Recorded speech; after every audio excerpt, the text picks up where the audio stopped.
In the following problem, we have nitrogen reacting with hydrogen gas to produce ammonia.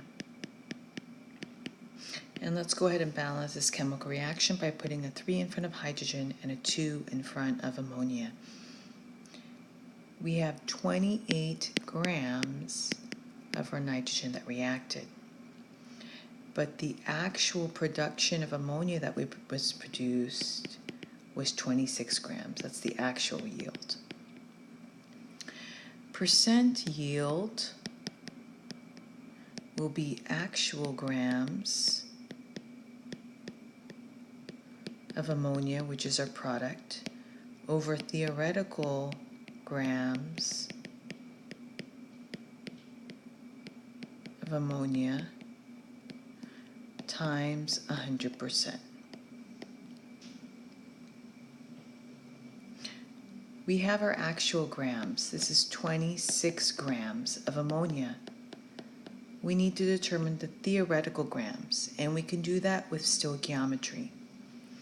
If we have 28 grams of nitrogen that reacted, and we convert that to moles, 28.02 grams of nitrogen per 1 mole of nitrogen.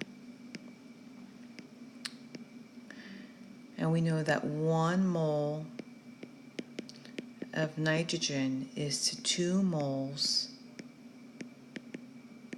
of ammonia. And that's according to our balanced chemical reaction. 1 mole of nitrogen to 2 moles of ammonia. Now we need to convert that to grams by multiplying by the molar mass of ammonia.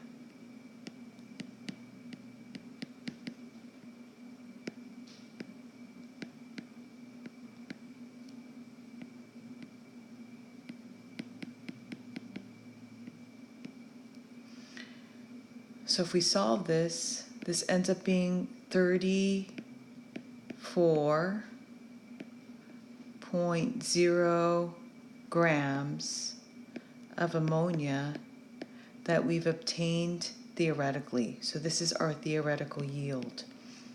If we have 26 grams of ammonia divided by 34 grams of ammonia times 100%, our percent yield ends up being 76.5%. In problem number 2, we have xenon reacting with fluorine gas to produce xenon fluoride.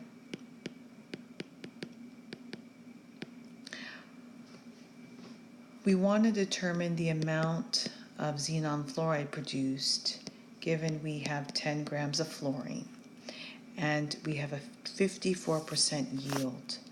Another way that we can write this 54% yield is that there's 54 grams of XeF2 actual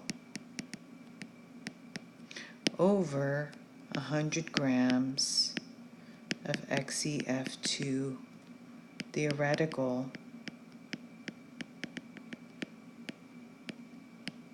times 100%. So 54 grams of xenon fluoride is produced for every 100 grams of xenon fluoride.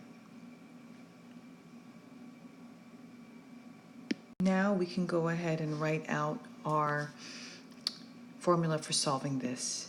If we have 10 grams of fluorine that we're starting off with, we need to convert this to moles by using the molar mass of fluorine, which is 38 grams.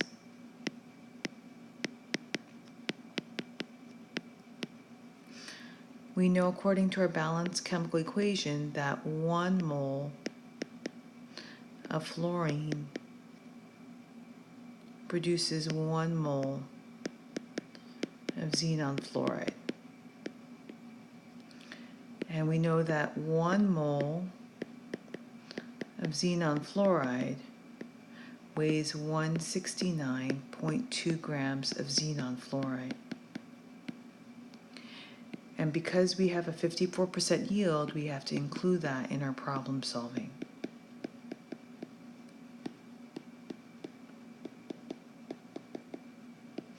And this ends up being 24.1 grams of xenon fluoride as our answer.